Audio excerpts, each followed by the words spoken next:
Cities, currently the lifeblood of the global economy, and home for a majority of the world's citizens. In the near future, cities and exurbs will merge as urbanization increases worldwide. The question then will be, what is the transportation solution of larger metropolises? How do we get people around?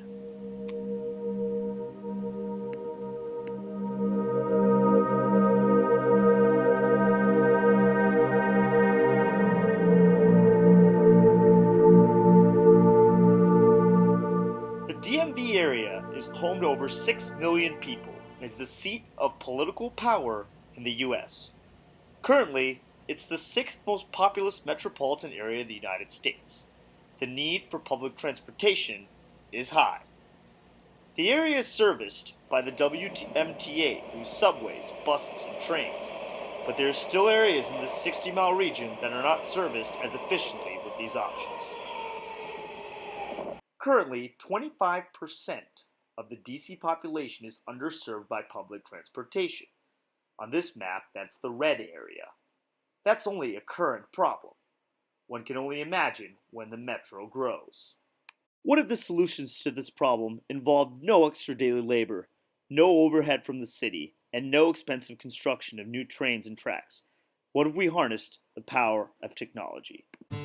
Ride-sharing and pooling are already a part of our transportation framework and serve as a valuable tool for underserved communities, specifically with the rising cost of car ownership.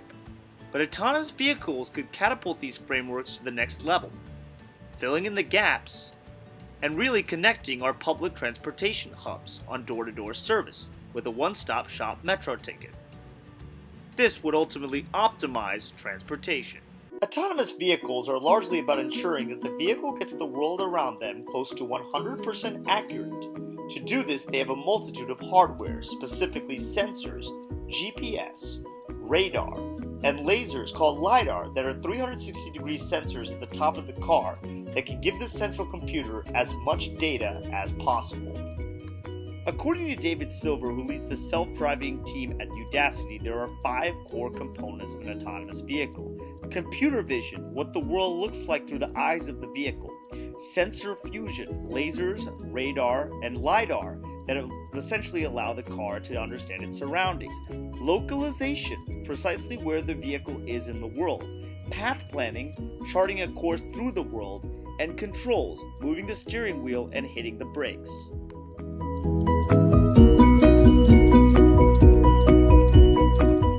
Here is an example of computer vision that Mr. Silver showed us at a TED Talk recently. As you can see, the vehicle has intelligently put a bound line around a car and is sending that back to their deep neural net. Sensor fusion, meanwhile, shows the distance of other cars and how fast they are moving. Ultimately, the LiDAR and other hardware that is situated on the vehicle allows the car to really understand spatially where it is situated and ultimately determine when to brake suddenly if there are objects that enter the road. Localization is a critical component of autonomous vehicles.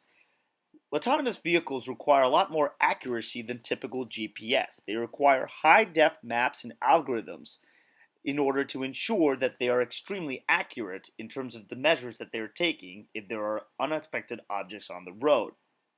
They utilize landmarks such as streetlights, manhole covers, and mailboxes in order to triangulate their position more accurately. Path planning is critical as it allows the autonomous vehicle to chart a path through the world and predict where other vehicles are relative to them. In our business case, it would be especially critical as the path would be fairly predictable. It would be heading to specific metro stations to drop individuals off as part of the public transportation infrastructure.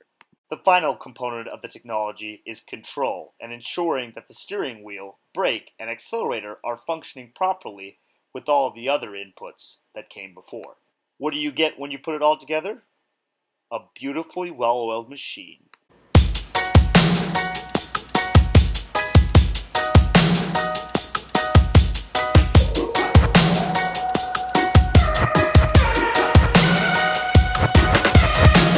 I just wanna stay in the sun where I find I know it's hard sometimes. Pieces of peace in the sun's peace of mind. I know it's hard sometimes. Yeah, I think about the end just way too much, but it's fun to fantasize on my enemies who wouldn't wish who I was, but it's fun to fantasize. Oh, oh, oh, oh, oh, oh, I'm falling, so I'm taking my time on my ride. Oh, oh, oh, I'm falling, so I'm taking my time on my ride. Taking my time on my ride.